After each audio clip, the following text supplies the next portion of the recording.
കെട്ടിട നിർമ്മാണ മേഖലയിൽ വെറും കയ്യാളായി നിന്നിരുന്ന സ്ത്രീകൾ വീടുകളുടെ മൊത്തം നിർമ്മാണ ചുമതല ഏറ്റെടുത്ത് പൂർത്തീകരിക്കുന്ന നിലയിലേക്ക് വളർന്നു വന്നതിൻ്റെ കഥയാണ് കോട്ടയം ഏറ്റുമാനൂരിലെ അർച്ചന വിമൻസ് സെന്ററിന് പറയാനുള്ളത്.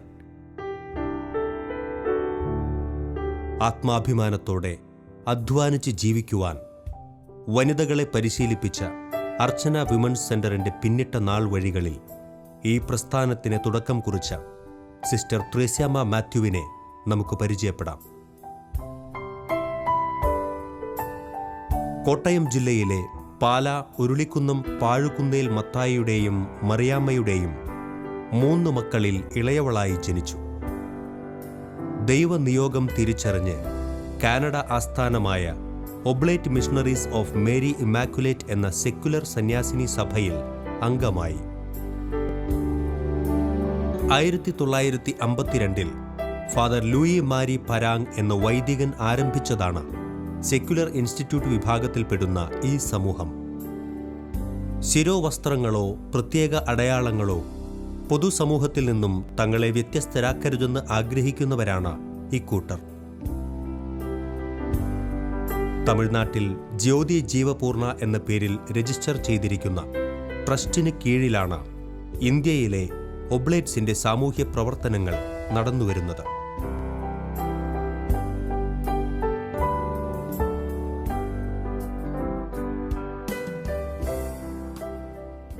തൃശ്ശൂർ കഴിഞ്ഞിട്ട് പിന്നെ സിസ്റ്റർ എവിടെയാണ് മേസ്ത്രി പരിശീലനം തുടങ്ങി? തൃശ്ശൂർ തന്നെ ഞങ്ങൾ വളരെ വർഷക്കാലം മുന്നോട്ട് കൊണ്ടുപോയി. വനിതാ മേസ്ത്രി സംഘമൊക്കെ രൂപീകരിച്ചു. ആലപ്പുഴ തുടങ്ങി, വേറെ പാലക്കാട് തുടങ്ങി, ഇങ്ങനെ പിന്നെ കേരളം ഒട്ടുക്കത് വ്യാപിച്ചു. കാരണം സാനിറ്റേഷൻ മിഷൻ കേരളത്തിൽ രൂപീകരിക്കപ്പെട്ടപ്പോൾ ഈ സാനിറ്റേഷൻ വർക്കിലെല്ലാം സ്ത്രീകൾക്ക് പരിശീലനം കൊടുക്കാനുള്ള ഒരു അവസ്ഥ ഉണ്ടാക്കിയെടുത്തു. അങ്ങനെ കേരളം ഒട്ടുക്കുള്ള എല്ലാ പഞ്ചായത്തുകളിലും കുറച്ച് പേർക്കെങ്കിലും പരിശീലനം കൊടുത്ത് ടോയ്ലറ്റ് നിർമ്മാണത്തിലേക്ക് കടത്തിവിടാൻ കഴിഞ്ഞിട്ടുണ്ട്.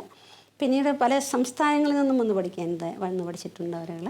പിന്നെ ഞാൻ തൃശ്ശൂരിലെ എൻ്റെ പ്രവർത്തനം, എൻ്റെ റിട്ടയർമെൻറ്റ് അതൊരു സംഗതിയുണ്ട് ഞങ്ങൾക്ക്. അവിടുന്ന് റിട്ടയർ ചെയ്യുന്നതിന് 2004. 2004 2004 ഞാൻ റിട്ടയർ ചെയ്യുമ്പോഴത്തേക്കാണ് കോട്ടയത്ത് ഇതുപോലെ തന്നെ ഒരു പ്രസ്ഥാനം തുടങ്ങുന്നതിന് എനിക്ക് ഒരു ദൈവ വിളി പോലെ തന്നെ വീണ്ടും വരുന്നു. അതിൻ്റെ കാരണം എന്താണെന്ന് വെച്ചാൽ ഒരു ലക്സംബർഗ് എന്ന് പറയുന്ന രാജ്യത്തു നിന്നുള്ള ഒരു ലേഡി ഒരു തൃശ്ശൂർ അടുത്തുള്ള ഒരു പ്രസ്ഥാനത്തിന് ഫണ്ട് കൊടുക്കുന്നുണ്ടായിരുന്നു. അപ്പം അവിടെയുള്ള ഒരു സീമൈ ഫാദർ വള്ളവന്തറ, ആൻ്റണി വള്ളവന്തറ എന്നെ അറിയുമായിരുന്നു. അപ്പം ഇവർക്ക് വിമൻ എംപവർമെൻറ്റ് താല്പര്യമുണ്ടെന്ന് കേട്ടപ്പോഴത്തേക്കും എൻ്റെ പ്രവർത്തനങ്ങൾ കാണിക്കാനായിട്ട് അവിടെ കൊണ്ടുവന്നു. അവർ വന്ന് കണ്ടു കഴിഞ്ഞപ്പോൾ തന്നെ അവർ പറഞ്ഞു, ഫണ്ടാസ്റ്റിക്, ഇത് വളരെ അമേസിങ് വർക്കാണ് ഇവിടെ നടക്കുന്നത്. ത്രേസ്യാമ്മ റിട്ടയർ ചെയ്യുകയാണെങ്കിൽ Thresiamma come to Kottayam, we will help you start something. അപ്പോൾ എനിക്കൊന്നും ഒരു പ്ലാനും ഇല്ല. കോട്ടയത്ത് തിരിച്ചു വന്ന് കഴിയുമ്പോഴത്തേനും വീണ്ടും ഇതുപോലെ പരിപാടി തുടങ്ങണമെന്നുള്ള പ്ലാനൊന്നും ഇല്ലായിരുന്നു. എൻ്റെ മനസ്സിൽ കൂടുതൽ ട്രെയിനിങ്ങുകളൊക്കെ കൊടുത്ത് പല രാജ്യങ്ങൾ, പല സംസ്ഥാനങ്ങളിലോ പലയിടത്തും ഈ ഒരു ജെൻഡർ ട്രെയിനറായിട്ട് സ്ത്രീ സമത്വ ചിന്തകളിലും അനാതുല്യത അല്ലെങ്കിൽ സമഭാവനയുടെ ഭാവങ്ങൾ കൊടുക്കുന്ന ട്രെയിനറായിട്ട് പോകണമെന്നുള്ളതായിരുന്നു എൻ്റെ ആഗ്രഹം. പക്ഷേ ഇവരിങ്ങനെ ഓഫർ ചെയ്തപ്പോൾ ഞാൻ വിചാരിച്ചു ദൈവത്തിൻ്റെ ഇഷ്ടമായിരിക്കാം, അല്ലെങ്കിൽ ഞാനിത് നിർത്തിവെക്കാൻ ഉദ്ദേശിക്കുമ്പോൾ എനിക്കിങ്ങോട്ട് ഓഫർ ചെയ്തുകൊണ്ട് ഒരാൾ വരേണ്ട ആവശ്യമില്ലല്ലോ. അപ്പോൾ അങ്ങനെ ഞാൻ തിരിച്ച് നാൽപ്പത്തിമലയിൽ അതിന് മുമ്പേ തന്നെ ഞങ്ങൾ തുടങ്ങി വെച്ചിട്ടുണ്ടായിരുന്നു കുറേ സോഷ്യൽ വർക്ക് പ്രവർത്തനങ്ങൾ. ഇവിടെയും ഞാൻ നേതൃത്വം കൊടുത്തുകൊണ്ട് ഇവിടെ പക്ഷേ തെരേസ മിസ്സും മറിയാമ്മ മിസ്സും ഒക്കെ ആയിരുന്നു നേരിട്ട് കാര്യങ്ങൾ നടത്തുന്നത്. എങ്കിലും എൻ്റെ ഇൻവോൾവ്മെൻറ്റ് വളരെ ഉണ്ടായിരുന്ന സ്ഥലമായിരുന്നു. തിരിച്ച് നാൽപ്പത്തിമലയിലേക്ക് ഞാൻ വരുന്നു. പിന്നെ എം ജി യൂണിവേഴ്സിറ്റിയോട് ബന്ധപ്പെട്ട് ആദ്യം NSS പ്രോഗ്രാമുമായിട്ട് ബന്ധപ്പെട്ട് അഡൽട്ട് എഡ്യൂക്കേഷൻ ഡിപ്പാർട്ട്മെൻറ്റുമായി ബന്ധപ്പെട്ടുമായിരുന്നു അവിടുത്തെ പ്രവർത്തനങ്ങളെല്ലാം. പിന്നീട് ഞാൻ അർച്ചന വിമൻസ് സെൻ്റർ എന്നൊരു ഒരു പുതിയ കാൽവെപ്പ് തോന്നുന്നു. അർച്ചന എന്ന് പറയുന്നൊരു അർത്ഥമുണ്ട്. നിങ്ങൾ പലപ്പോഴും ഒരു പേരായിട്ടായിരിക്കും അതിനെ കാണുക. നേരെ മറിച്ച് ഇത് അർച്ചന എന്ന് പറഞ്ഞാൽ ഒബ്ലേഷൻ, അർച്ചനയായിട്ട് എടുക്കുക. ഒബ്ലേറ്റ് എന്ന വാക്കിൻ്റെ അർത്ഥമാണ് വാസ്തവത്തിൽ അർച്ചന, അർപ്പണ, ഇതെല്ലാം. സോ ഒബ്ലേഷൻ ഗിവൺ ടു ഗോഡ്, അങ്ങനെയാണ് അർച്ചന വിമൻസ് സെൻ്റർ എന്നുള്ള പേരോടുകൂടി ഇപ്പോൾ വെട്ടിമുകൾ കേന്ദ്രമാക്കി ഞങ്ങളുടെ പ്രവർത്തനങ്ങൾ മുന്നോട്ട് പോകുന്നു. ഇവിടെയും വനിതാ മേസ്ത്രിമാർ, കാർപ്പൻ്റർമാർ, പ്ലംബർമാർ, ഇലക്ട്രീഷ്യന്മാർ, അതുപോലെ തന്നെ ഫെറോസിമെൻ്റ് ടെക്നോളജികൾ അറിയാവുന്ന ലേഡീസ്, അങ്ങനെ 700-ഓളം പേരെ ട്രെയിൻ ചെയ്യാനായിട്ട് ഇവിടെയും വന്നതിന് ശേഷം സാധിച്ചിട്ടുണ്ട്. ഞാൻ പത്രം വഴിയാണ് ഈ അർച്ചനയെക്കുറിച്ച് അറിയാനായിട്ട് സാധിച്ചത്. ഇങ്ങനെയൊരു പ്രസ്ഥാനം ഉണ്ടെന്ന് തന്നെ എനിക്കറിയത്തില്ലായിരുന്നു. അങ്ങനെ ഞാൻ എൻ്റെ കൂട്ടുകാരൻ മുഖാന്തരം ഇതറിയുകയും ഇവിടെ വന്ന് അന്വേഷിക്കുകയൊക്കെ ചെയ്തു. അങ്ങനെ മിസ്സിനെ പരിചയപ്പെട്ടു, കാര്യങ്ങളൊക്കെ ചോദിച്ചു.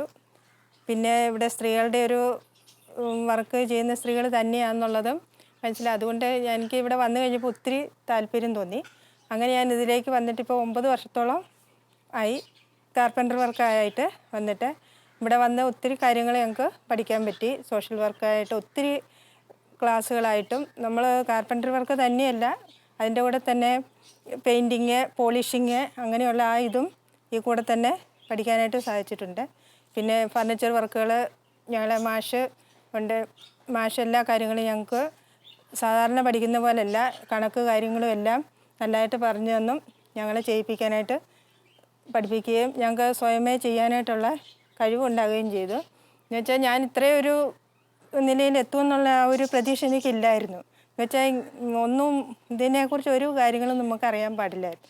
ഞാൻ കാര്യം TTC ഒക്കെ കഴിഞ്ഞു, കുറച്ചൊക്കെ പഠിപ്പിക്കാനായും പോയിട്ടുണ്ടായിരുന്നു. വീട്ടിലെ സ്റ്റിച്ചിങ് വേറെ വർക്കുകളൊക്കെ ഉണ്ടായിരുന്നു.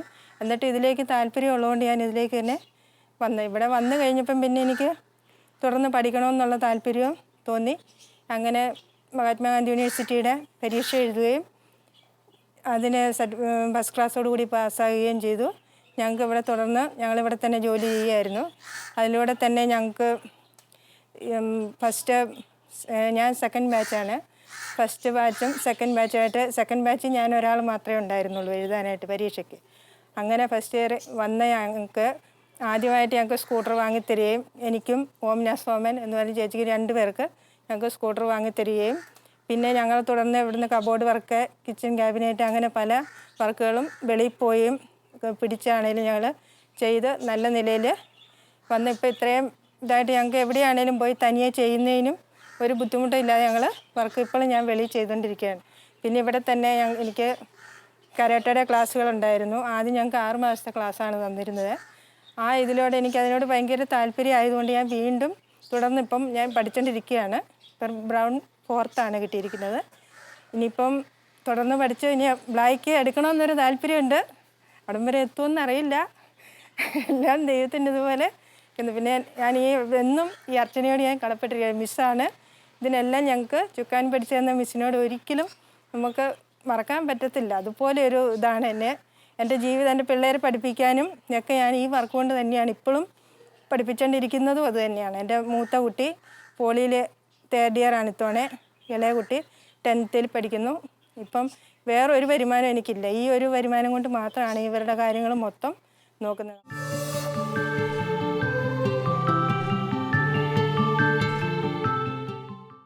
ഞങ്ങൾക്ക് അന്ന് ഇവിടെ ഈ സ്ഥലം ഈ കാർപ്പൻ്ററിയുടെ ഈ യൂണിറ്റിലായിരുന്നു. ഇവിടെ പഠിച്ച ആൾക്കാരെ കൊണ്ട് തന്നെ നിർമ്മിച്ചതാണ്. ഞങ്ങൾ മുള കൊണ്ട് വിദേശത്തു നിന്നൊരാളുടെ സഹായത്തോടു കൂടി ഞങ്ങളിവിടെ ഈ മുള കൊണ്ട് ഷെഡുണ്ടാക്കി അതിലാണ് കാർപ്പൻ്ററി യൂണിറ്റ് ആരംഭിച്ചത്. അപ്പം പല മെഷീനുകൾ എല്ലാം ഇവിടെ വാങ്ങുകയും അതെല്ലാം ഇവർക്ക് അനായാസമായിട്ട് അതിൽ പ്രവർത്തിക്കാൻ ഉള്ള പരിശീലനം ഞാൻ കൊടുക്കുകയും അവരെല്ലാം അതിൽ കൂടി ഇപ്പോഴും ചെയ്യുന്നുണ്ട്. നല്ല രീതിയിലുള്ള അവർക്ക് അതിൻ്റെ ബെനിഫിറ്റ് ഉണ്ടായിട്ടുമുണ്ട്. ഇവിടെ ഞങ്ങൾ വീടുകൾക്ക് വേണ്ടിയിട്ടുള്ള എല്ലാ കട്ടിള ജനലുകളും അതിൻ്റെ ഡോറ്, ഇൻറ്റീരിയറായിട്ടുള്ള ഡൈനിങ് ടേബിള്, കസേര, കിച്ചൺ ക്യാബിൻ, ബെഡ്റൂം കബോർഡ് എല്ലാ കാർപ്പൻ്ററി ആവശ്യമായിട്ടുള്ള എല്ലാ വസ്തുക്കളും ഞങ്ങളിവിടെ നിർമ്മിക്കുന്നുണ്ട്. അതുപോലെ പല സ്ഥലങ്ങളിലും പോയി ഞങ്ങൾ ഇവിടുന്ന് നിർമ്മിച്ച് അവിടെ കൊണ്ട് കൂട്ടിയിണക്കി പോളിഷ് ചെയ്ത് എല്ലാം ഫിറ്റ് ചെയ്ത് കൊടുക്കാറുണ്ട്. കാഞ്ഞിരപ്പള്ളി, തലയോലപ്പറമ്പ്, കട്ടച്ചിറ, മുട്ടിയറ, കടുത്തുരുത്തി, കൈപ്പുഴ, ഏറ്റുമാനൂർ അങ്ങനെ വിവിധ മേഖലകളിൽ ഞങ്ങളുടെ ഈ സ്ഥാപനത്തിൽ നിന്നും സാധനങ്ങൾ കൊണ്ടുപോയി ഞങ്ങൾ അവിടെ ഫിറ്റ് ചെയ്ത് കൊടുക്കാറുണ്ട്. അതുപോലെ തന്നെ പല പഞ്ചായത്തുകളിൽ നിന്നും ഇവിടെ ഈ ആട്ടിൻകൂട് നിർമ്മാണത്തിനായിട്ടും കോഴിക്കൂട് നിർമ്മാണത്തിനായിട്ടൊക്കെ ഇവിടെ വന്ന് പഠിച്ച് പോയിട്ട് അവരിപ്പോഴും നല്ല രീതിയിൽ സാലറി വാങ്ങിക്കുന്നുണ്ട്.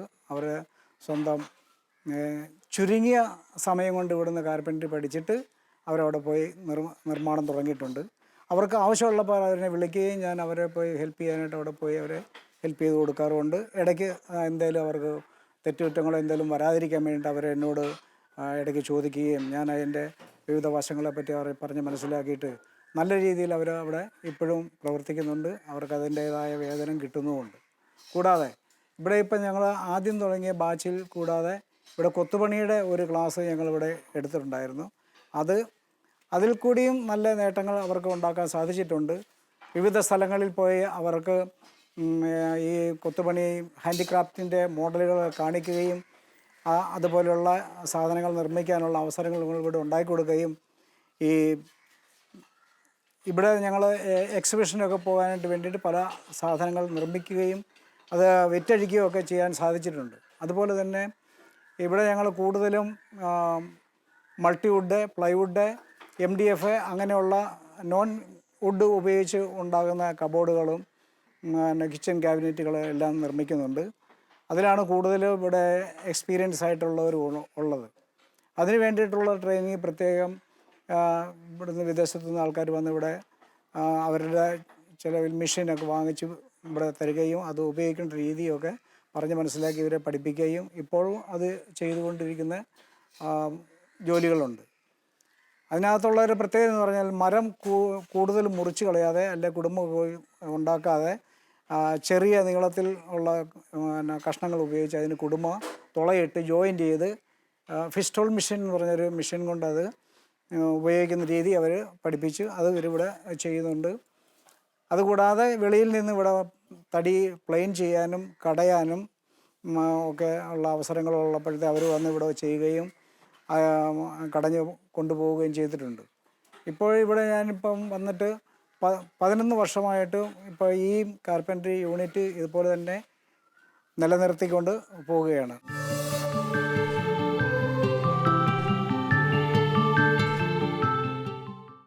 ഇങ്ങനെ വിവിധ ട്രെയിനിങ്ങിൽ കൊടുത്ത് പിന്നെ വനിതകളെ ശാക്തീകരിക്കാനായിട്ട് സിസ്റ്ററിന് സാധിച്ചിട്ടുണ്ട്. ഇതിലേതാണ് സിസ്റ്ററിന് ഏറ്റവും കൂടുതൽ സംതൃപ്തി നൽകിയ ട്രെയിനിങ് മേഖല ഏതായിരിക്കും? അതെല്ലാം കൂടെ ചേർന്ന് പോകുന്നതാ നേരത്തെ പറഞ്ഞാൽ. അതിനെ ഒന്ന് നേരിട്ട് കാണാൻ പറ്റില്ല. മേസ്തിരി പണിയാണ് നേരത്തെ പറഞ്ഞാൽ കൂടുതൽ ചലഞ്ചിങ് ആയിട്ടുള്ളത്. കാർപ്പൻട്രി നമുക്ക് ഒരു കെട്ടിടത്തിനുള്ളിൽ നിന്നുകൊണ്ട് ചെയ്യാം. മേസ്തിരി എന്ന് പറഞ്ഞാൽ പല സ്ഥലങ്ങളിലൂടെ പോയി ചെയ്യേണ്ടിയിരിക്കുന്നു. അത് കൂടുതൽ വെല്ലുവിളികളുള്ളതാണ്.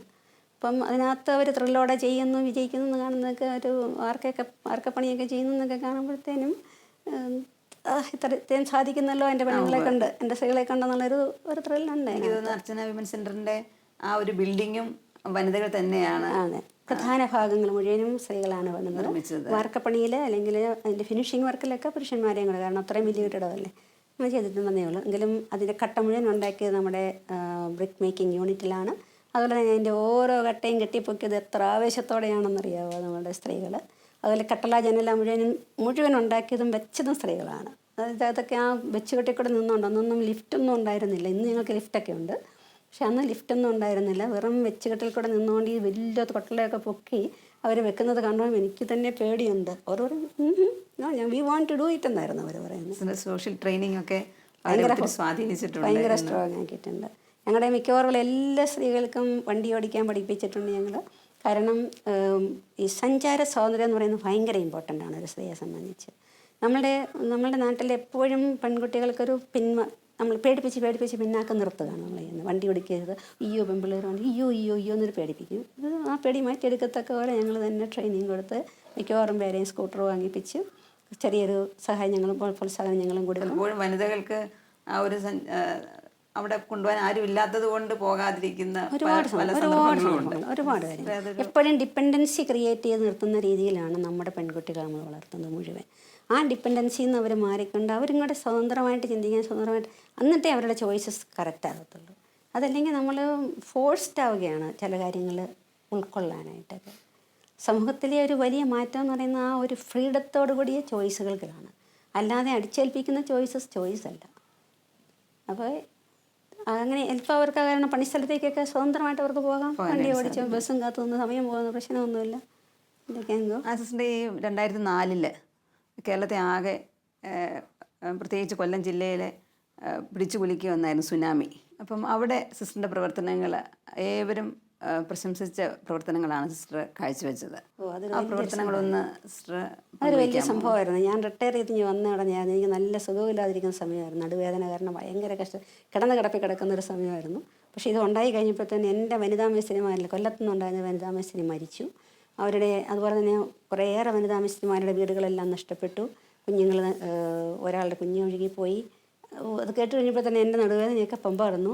ഞാൻ ഇറങ്ങി വടക്കേമറേശനെയും കൂട്ടി ഞാൻ എൻ്റെ കൂട്ടത്തിൽ എനിക്ക് തന്നെ അവിടെയൊക്കെ പോയി ചെയ്യാൻ അത്രയ്ക്കൊന്നും അറിയത്തില്ലാത്തതുകൊണ്ട് അച്ഛനായ കുറച്ചുകൂടെ സ്വാതന്ത്ര്യം ഉണ്ടല്ലോ, അച്ഛനും കൂടെയായി. ഈ സ്ഥലത്ത് ഞങ്ങൾ ചെന്നു. ആദ്യം കുറേ ഡ്രസ്സൊക്കെ വാങ്ങിച്ച് കുറേ കളക്ട് ചെയ്തു. അവർക്കൊന്നും ഇല്ലല്ലോ, എല്ലാം കൊണ്ടാണ് ഞങ്ങളവിടെ ചെല്ലുന്നത്. അപ്പോൾ ഇവരെ തന്നെ അങ്ങ് കണ്ടപ്പോഴത്തേന് പൊട്ടിക്കരഞ്ഞുകൊണ്ട് കെട്ടി വിളിച്ചങ്ങ് കരയാണ്. എനിക്കങ്ങ് സഹിക്കാൻ മേലാത്തൊരവസ്ഥയായിരുന്നു അവരെ. പക്ഷേ ഞാൻ പറഞ്ഞു, നമുക്ക് ഇവിടെ അവിഞ്ഞ് കിടന്നാൽ പോരാ, നമുക്ക് ചെയ്യാൻ പറ്റുമല്ലോ, നമുക്കൊരു തൊഴിലറിയാം. അവർ പണിത ഒരൊറ്റ കക്കൂസ് പോലും അവർ പണിത കക്കൂസുകളുണ്ടായിരുന്നു ആ സുനാമി കയറിയ സ്ഥലങ്ങളിൽ, ഒരെണ്ണം പോലും പടന്നു വീണില്ല. അതുപോലെ തന്നെ അവരെ ഞാൻ ആദ്യം ഒരു വീട് പണിയാൻ പഠിപ്പിച്ച ഒരെണ്ണം ഉണ്ടായിരുന്നു ചെറിയഴീക്കൽ. ഏറ്റവും ശക്തമായിട്ട് തിരയാഞ്ഞടിച്ചൊരു സ്ഥലമാണ്. ആ വീട് വീണിട്ടില്ല. പക്ഷെ പെണ്ണുങ്ങൾ പണിതാൽ വീടിന് ബലമുണ്ടാകുമെന്ന് ചോദിക്കുന്നൊരു സമൂഹത്തിൽ ഞങ്ങൾക്ക് അതിന് എടുത്തു കാണിക്കാനുള്ളവയാണ് ഇവയെല്ലാം. അവിടെ ഞങ്ങൾ ചെന്ന് ഇവരെ വീണ്ടും ഒരു മെരുക്കിയെടുത്ത് അവർ ക്ലാസ്സുകളെടുത്ത് തിരിച്ചു വരാനുള്ള ശക്തി പകർന്നുകൊണ്ട് കൂടെ നിന്നു. ഇവിടെ നിന്നൊക്കെ ഞങ്ങൾക്ക് നല്ല ടോജോ സാർ എന്നൊക്കെ പറഞ്ഞ് നേരിയമ്പറമ്പിലെ ടോജോ സാർ, അദ്ദേഹം മരിച്ചുപോയി. അദ്ദേഹമൊക്കെ എൻ്റെ കൂടെ വന്നു. വേറെ പലരും, ഒരുപാട് പേര്, പോപ്സുകാർ, അവരൊക്കെ കൂടെ വന്നു. ഞങ്ങളെല്ലാവരും കൂടി അവിടെ കൂടെ പുതിയതായിട്ട് പണിയാൻ തക്ക പോലെ ഇവർക്ക് വീണ്ടും ഓറിയൻറ്റേഷനും ക്ലാസ്സുകളും ഒക്കെ എടുത്ത് മനസ്സ് സുത്തമാക്കി നേരെയാക്കി എടുത്തുകൊണ്ട് എൻ്റെ ഭാഗത്തിനകത്ത് ഇവരെ വീട് പണിയാൻ പഠിപ്പിക്കുന്ന ഭാഗമായിരുന്നു. ഞങ്ങളതിൻ്റെ ഭാഗമായിട്ട് 10 വീടുകൾ പണിതു. അതിനുള്ള ഫണ്ട് ഞങ്ങളുടെ OMMI സമൂഹത്തിലൂടെയും ഡെവലപ്മെൻറ്റ് ആൻഡ് പീസ് എന്ന് പറയുന്ന ഏജൻസിയിലൂടെയും ഞങ്ങൾ കളക്ട് ചെയ്തുകൊണ്ട് ആ 10 വീടുകൾ പണിത് കഴിഞ്ഞു. പിന്നീട് ഇവരെ മറ്റുള്ള ഏജൻസികൾക്ക് പണിയാൻ വേണ്ടിയിട്ട് വിട്ടുകൊടുക്കുകയാണ് ചെയ്തത്. പിന്നീട് അവർ അവിടെ തന്നെ വീടില്ലാതിരുന്നൊരു സ്ഥിതിക്കൊണ്ട് ഇവർ തന്നെ കളക്ഷൻ എടുത്തുകൊണ്ട് വീട് പണിത് കൊടുത്തു.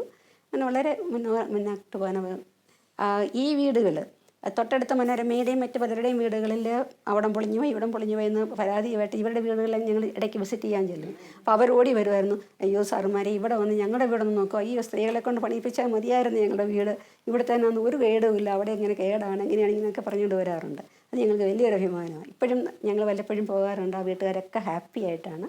ഒരു പ്രശ്നവും ഇന്നുവരെ ആ വീടുകൾക്ക് ഉണ്ടായിട്ടുമില്ല. സ്വന്തം അധ്വാനത്തിലൂടെ ജീവിതത്തിൽ ആത്മാഭിമാനത്തോടെ മുന്നേറാൻ വനിതകളെ പ്രാപ്തരാക്കുന്നതിന് നിരവധി തൊഴിൽ പരിശീലനങ്ങളാണ് അർച്ചന വിമൻസ് സെന്റർ നടത്തിവരുന്നത്. മേസ്തിരി പരിശീലനം, ഫർണിച്ചർ നിർമ്മാണം, ഫെറോസിമന്റ് ടെക്നോളജി, ഹോം മാനേജ്മെന്റ്, തയ്യൽ പരിശീലനം, കരകൗശല വസ്തുക്കളുടെ നിർമ്മാണം, ബാംബു ടെക്നോളജി, ഹോളോ ബ്രിക്സ് നിർമ്മാണം, കമ്പ്യൂട്ടർ ഹാർഡ്വെയർ തുടങ്ങി നിരവധി മേഖലകളിൽ സർക്കാർ ഏജൻസികളുടെ അംഗീകാരമുള്ള കോഴ്സുകൾ വനിതകൾക്കായി അർച്ചന നടത്തിവരുന്നു. ഞാനിവിടെ NIOSൻ്റെ ഒരു കോഴ്സ് പഠിക്കാനായിട്ട് പത്രത്തിൽ പരസ്യം കണ്ടിട്ടാണ് വന്നത്. അപ്പോൾ ഇവിടെ വന്നു കഴിഞ്ഞപ്പോൾ 6 മാസത്തെ NIOSൻ്റെ ഒരു കോഴ്സാണ്, നാഷണൽ ഇൻസ്റ്റിറ്റ്യൂട്ട് ഓഫ് ഓപ്പൺ സ്കൂളിൻ്റെ. അപ്പോൾ അത് പഠിച്ചു കഴിഞ്ഞ ഉടൻ തന്നെ ഞങ്ങൾക്ക് ഇവിടെ തന്നെ ജോലിയും കിട്ടി. സൈറ്റിൽ സൂപ്പർവൈസറായിട്ട് ജോലിക്ക് ഒരു 1.5 വർഷത്തോളം ജോലിയും ചെയ്തു. അതിൻ്റെ കൂടെ തന്നെ ഇവിടെ ഇലക്ട്രിക്കൽ കോഴ്സ് ഞങ്ങൾ 3 മാസത്തെ പഠിച്ചു. ഇപ്പോൾ 2 സർട്ടിഫിക്കറ്റ് ഞങ്ങൾക്ക് കിട്ടി. അപ്പോൾ ജോലി കൺസ്ട്രക്ഷൻ സൂപ്പർവൈസറായിട്ട് ഞങ്ങൾ ജോലി ചെയ്ത് വരുവായിരുന്നു. ഇപ്പം ഞാൻ ITA കുറച്ചുകൂടെ കൂടുതൽ സർട്ടിഫിക്കറ്റിൻ്റെ കോഴ്സ് പഠിക്കുവാണ്.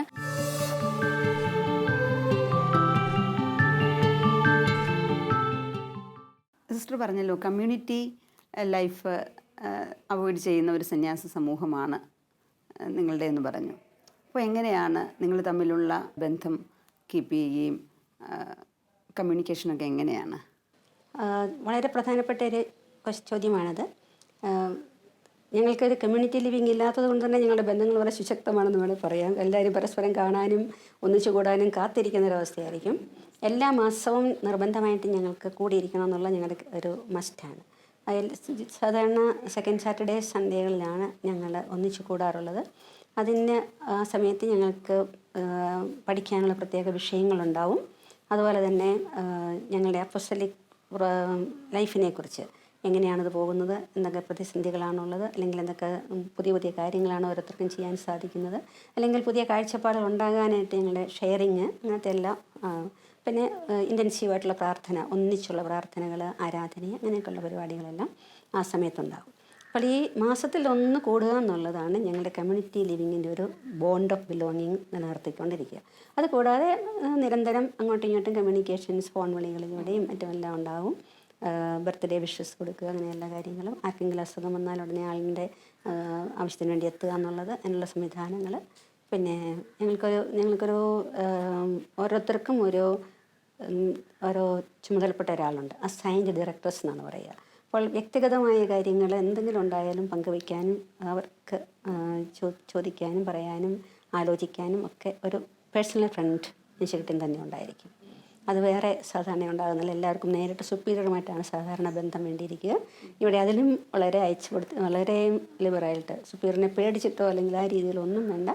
എനിക്ക് വളരെയേറെ അടുത്ത് ഇടപഴകാം. നമുക്ക് തന്നെ അത് തിരഞ്ഞെടുക്കാമോ അതോ നമുക്കതിന് ഓപ്ഷൻസ് ഉണ്ട്. 2-3 പേരുടെ പേരുകൾ കൊടുത്തു കഴിയുമ്പോൾ ഒരാളെ അതിൽ നിന്നൊരാളെ അപ്പോയിൻറ്റ് ചെയ്യും. അവിടെ പിന്നെ സെലക്ഷൻ ഇല്ല. എനിക്ക് താല്പര്യമുള്ള 3 പേരുടെ പേരുകൾ ഞാൻ പറഞ്ഞു കഴിഞ്ഞാൽ അതിൽ നിന്ന് ഒരാളെ അപ്പോയിൻറ്റ് ചെയ്യും മേലധികാരികൾ. അത് എത്ര നാളത്തേക്കാ അങ്ങനെ സാധാരണ 1 വർഷം 2 വർഷം പുതുക്കിയെടുക്കാം, അങ്ങനെയൊക്കെ. ഓരോരുത്തർ സൗകര്യാർത്ഥം. OMMI സമൂഹത്തിലേക്ക് ദൈവവിളി എങ്ങനെയാണ്? വളരെ കുറവാണ്. എനിക്ക് തോന്നുന്നത് ഇത്രയും ഒരു പുതുമയുള്ളതും ചലഞ്ചിങ് ആയിട്ടുള്ളതും എടുക്കാനുള്ള ഒരു പ്രവണത ഇന്നത്തെ യുവസമൂഹത്തിന് കുറവാണോ എന്നൊരു സംശയമുണ്ട്. ആദ്യകാലങ്ങളിലുണ്ടായിരുന്നിടത്തോളം ദൈവവിളികൾ ഇപ്പോഴില്ലെന്ന് വേണേൽ പറയാം. രണ്ടാമത്, നമ്മൾ ഒരു സ്വന്തമായിട്ടൊരു ചോയ്സ് എടുക്കാനുള്ള പ്രാപ്തിയായതിനു ശേഷം മാത്രമേ നമ്മളുടേതുപോലുള്ള ദൈവവിളിയിലേക്ക് വരാവൂ എന്നാണ് നിഷ്കർഷിക്കുന്നത്. 10ാം ക്ലാസ് കഴിഞ്ഞ ഉടനെ ഒന്നും നമ്മൾ എടുക്കാറില്ല. മിനിമം 12ാം ക്ലാസ് എന്നാണ് വെച്ചിരിക്കുന്നതെങ്കിലും കുറച്ചുകൂടെ ഒരു പക്വത, എന്താണ് ലോകം, എന്താണ് ഞാൻ വേണ്ടാന്ന് വയ്ക്കുന്ന വിവാഹ ജീവിതത്തിൻ്റെ വശ്യതകൾ, ഇങ്ങനെയൊക്കെയുള്ളതിനെക്കുറിച്ചൊക്കെ അത്യാവശ്യം മനസ്സിലാക്കാനും ചിന്തിക്കാനും ഇങ്ങനത്തെ ഒരു ജോലിയും കൂടെ കിട്ടിക്കഴിഞ്ഞിട്ടും എനിക്ക് ദൈവത്തിന് വേണ്ടി സമർപ്പിക്കണമെന്ന രീതിയിൽ കൂടെയുള്ള ഒരു ആവേശം, ഒരു ഇന്നർ വിളി ഉള്ളവർക്കുള്ളതാണ് ഓരോരുത്തർ പറഞ്ഞാൽ ഞങ്ങളുടേതുപോലുള്ളൊരു വിളിയെ. അപ്പോൾ അങ്ങനെ ആകുമ്പോഴത്തേക്കും സാധാരണ നമ്മുടെ സമൂഹത്തിൽ ജോലിയും കൂടെ കിട്ടിക്കഴിഞ്ഞാൽ പിന്നെ കല്യാണം എന്നുള്ളതിനെക്കുറിച്ച് സാധാരണ ഒരു ചിന്ത വരാറുള്ളൂ. അപ്പോൾ അങ്ങനെ ആ രീതിയിലും വളരെ കുറവായിരിക്കും. തീരെ കൊച്ചുകുട്ടികളെ എടുത്ത് ഫോം ചെയ്ത് ഇങ്ങനെയാക്കി എടുക്കുന്ന ഒരു സമീപനം ഞങ്ങളുടെ ഇൻസ്റ്റിറ്റ്യൂട്ടിലില്ല. പക്ഷേ ഞങ്ങളോട് ബന്ധപ്പെട്ടുകൊണ്ട് നിൽക്കുന്ന കുട്ടികളുണ്ട്. അവരോട് ഞങ്ങൾ പറയും, നിങ്ങൾ പഠിച്ച് കുറച്ചുകൂടെ കഴിഞ്ഞിട്ട് എൻ്റെ വീട്ടിൽ നിന്ന് തന്നെ ഉണ്ടായിരുന്നു. ഞാൻ പറഞ്ഞു, നിങ്ങൾക്കൊരു കോളേജ് വിദ്യാഭ്യാസം കൂടെ കഴിഞ്ഞിട്ടും നിങ്ങൾക്കിതിന് വേണമെന്നാണ് തോന്നുന്നത്. ഞങ്ങൾ പ്രാർത്ഥിക്കാം, നിങ്ങളും പ്രാർത്ഥിക്കുക. ദൈവത്തിൻ്റെ ഇഷ്ടം അതാണെങ്കിൽ അപ്പോഴാണ് നിങ്ങളുടെ ദൈവവിളി ശരിക്കും ദൈവവിളിയാകുക. അല്ലെങ്കിൽ ഇതൊരു ഫീലിങ്ങിൻ്റെ പുറത്തുള്ളതായിരിക്കും പെട്ടെന്ന്. മറ്റുള്ള നിങ്ങളെ ഇപ്പം അറിയുന്ന സമൂഹത്തിൽ ഇത് കുഴപ്പമില്ല. നിങ്ങളെ അറിയുന്ന സമൂഹത്തിൽ നിന്ന് ആളുകൾ വരാൻ സന്നദ്ധരായിരിക്കാം. പക്ഷേ അറിയാത്ത OMMI സമൂഹത്തെപ്പറ്റി അറിയാത്തവർക്ക് വേണ്ടി നിങ്ങൾ എങ്ങനെയാണ്? ഞങ്ങൾ കൂടുതലും വെബ്സൈറ്റുകൾ ഉപയോഗിക്കുന്നുണ്ട്. പിന്നെ ഫേസ്ബുക്ക് ഉണ്ട്. അതിനകത്തൂടെയൊക്കെ ഇതിനെക്കുറിച്ചുള്ള സന്ദേശങ്ങൾ പോകുന്നുണ്ട്. പിന്നെ ചിലപ്പോഴൊക്കെ ഞങ്ങൾ പിന്നെ കോളേജുകളിലും സെമിനാറുകളിലൊക്കെ പോയി ഞങ്ങളെക്കുറിച്ച് പറയാറുണ്ട്. കാരണം വൈദികർക്കും അറിയില്ല ഇങ്ങനെയൊരു സമൂഹമുണ്ടെന്ന്, ഇതുപോലൊരു സാധ്യതയുണ്ടെന്നുള്ളത്. അപ്പം വൈദികരാണല്ലോ സാധാരണഗതിയിൽ നമ്മളുടെ വൊക്കേഷൻ ഗൈഡ് ചെയ്ത് കൊടുക്കുന്നവർ. അപ്പം അങ്ങനെയുള്ളവർക്ക് ഇതിനെക്കുറിച്ചുള്ള ഒരു അറിവ് കൊടുക്കാൻ വേണ്ടി അങ്ങനെ ചിലപ്പോൾ പോയി സംസാരിക്കാറുണ്ട്. കുടുംബാംഗങ്ങളുടെ എല്ലാം ആരോഗ്യത്തിൻ്റെ സൂക്ഷിപ്പുകാരി കൂടിയാണ് ഓരോ വീട്ടമ്മയും. വിഷവിമുക്തമായ പച്ചക്കറികൾ വീട്ടാവശ്യത്തിനായി സംഭരിക്കുന്നതും അമ്മമാരാണ്. ജൈവ പച്ചക്കറി കൃഷിരീതിയിൽ നൈപുണ്യമുള്ളവരായി വനിതകളെ പരിശീലിപ്പിക്കുന്നതും അർച്ചന വിമൻസ് സെന്ററിന്റെ ശ്രദ്ധേയമായ പ്രവർത്തനമാണ്. ഇതിന്റെ ഭാഗമായി കോട്ടയം മാന്നാനത്ത് വനിതകളുടെ നേതൃത്വത്തിൽ വിവിധ വിളകൾ കൊണ്ട് സമ്പന്നമായ ഒരു ഓർഗാനിക് ഫാം പ്രവർത്തിച്ചു വരുന്നു.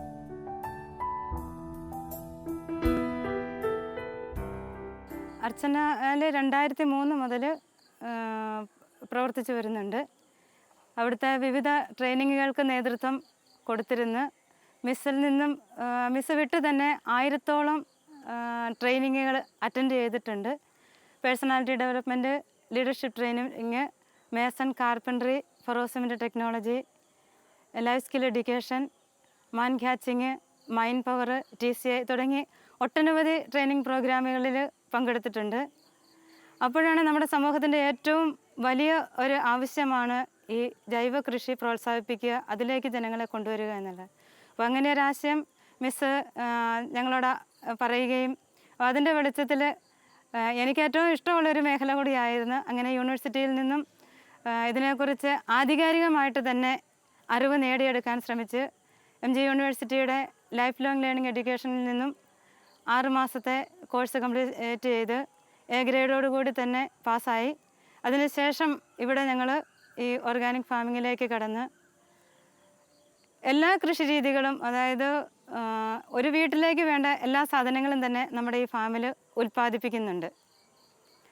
എല്ലാം പൂർണ്ണമായും ജൈവ രീതി തന്നെയാണ് ഇവിടെ അവലംബിച്ചിരിക്കുന്നത്. നമ്മൾ നിത്യേന ഉപയോഗിക്കുന്ന സാധനങ്ങൾ, വെളുത്തുള്ളി, ഇഞ്ചി തുടങ്ങിയ സാധനങ്ങൾ ഉപയോഗിച്ചുകൊണ്ട് തന്നെയാണ് ഇവിടെ നമ്മൾ കീടനാശിനിയായിട്ട് ഉപയോഗിക്കുന്നത്. വളമായിട്ട് ഉപയോഗിക്കുന്നതിനും നമ്മൾ കാലികൾക്ക് കൊടുക്കുന്ന പിണ്ണാക്ക് വർഗ്ഗങ്ങളും ചാണകവും ഗോമൂത്രവും ചേർത്ത് കൊണ്ടുള്ള വളമാണ് ഉപയോഗിക്കുന്നത്. അതിലേക്ക് വരാനുള്ള ഒരു പ്രധാന കാരണം അന്നം ഔഷധം എന്നാണ് പഠിച്ചിരിക്കുന്നത്. അതായത് നമ്മുടെ ഭക്ഷണം നന്നായാൽ നമ്മുടെ ആരോഗ്യവും നന്നായി. അപ്പം ആ ഒരു തിയറിയിൽ നിന്നുകൊണ്ട് നമ്മുടെ ആരോഗ്യത്തെ പ്രദാനം ചെയ്യുന്ന അതിപ്രധാനമായ ഭക്ഷണം ഉൽപ്പാദിപ്പിക്കുക എന്ന ലക്ഷ്യത്തോടു കൂടിയാണ് അർച്ചന വിമൻസ് സെൻറ്റർ, പ്രത്യേകിച്ച് ത്രേസ്യാ മിസ്സിൻ്റെ നേതൃത്വത്തിൽ ഇങ്ങനെ ഒരു ജൈവ കൃഷിയുടെ നമ്മൾ കൃഷി രീതി അവലംബിച്ചിരിക്കുന്നത്. അതിനും പ്രധാന ഒരു കാരണമുണ്ട്. കാരണം നമ്മൾ ജനങ്ങളിലേക്ക് ആദ്യം ഈ കൃഷി രീതിയുമായിട്ട് ഇറങ്ങി ചെല്ലുമ്പം പലപ്പോഴും ജനങ്ങൾക്കിത് വിജയിക്കുമോ എന്ന് വലിയ ആശങ്കയുണ്ട്. അതുകൊണ്ട് നമ്മളിവിടെ ചെയ്ത് ഇത് വിജയിക്കും, ഇത് നമുക്ക് ചെയ്യാൻ സാധിക്കും എന്ന് ജനങ്ങളെ ബോധ്യപ്പെടുത്തുക കൂടിയാണ് ഇതിലൂടെ നമ്മൾ ലക്ഷ്യമിടുന്നത്.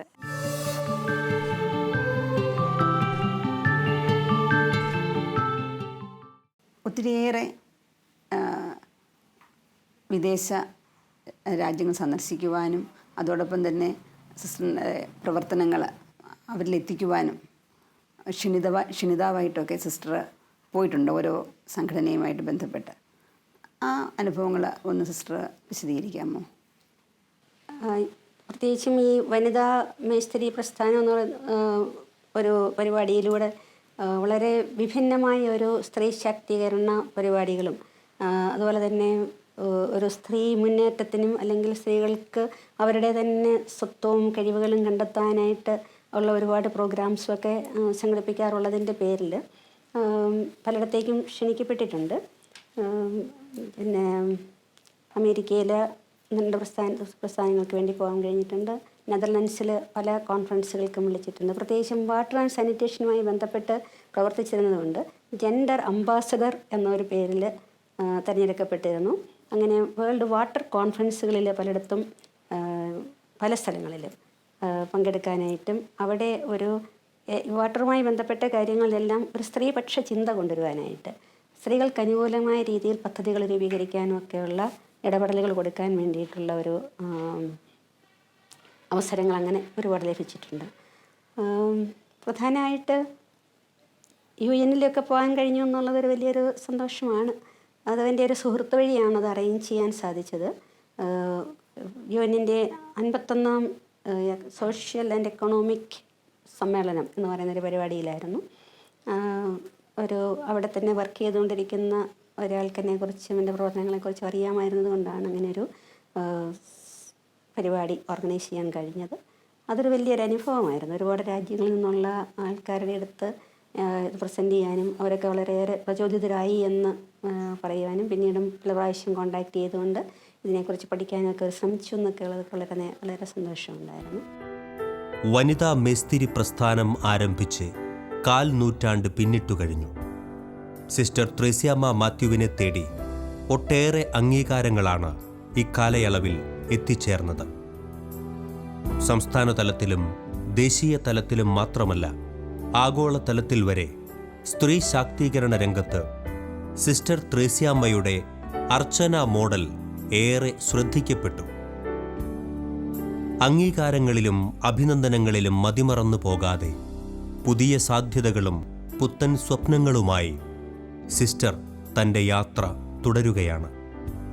സ്വജീവിതത്തിൻ്റെ നിയന്ത്രണം ഏറ്റെടുക്കാൻ പെൺകരങ്ങൾക്ക് കരുത്തു പകർന്നുകൊണ്ടുള്ള സിസ്റ്റർ ത്രേസ്യാമ്മ മാത്യുവിൻ്റെ യാത്രകൾ വിജയങ്ങളിൽ നിന്ന് വിജയങ്ങളിലേക്കാകട്ടെ എന്ന് നമുക്കും പ്രാർത്ഥിക്കാം.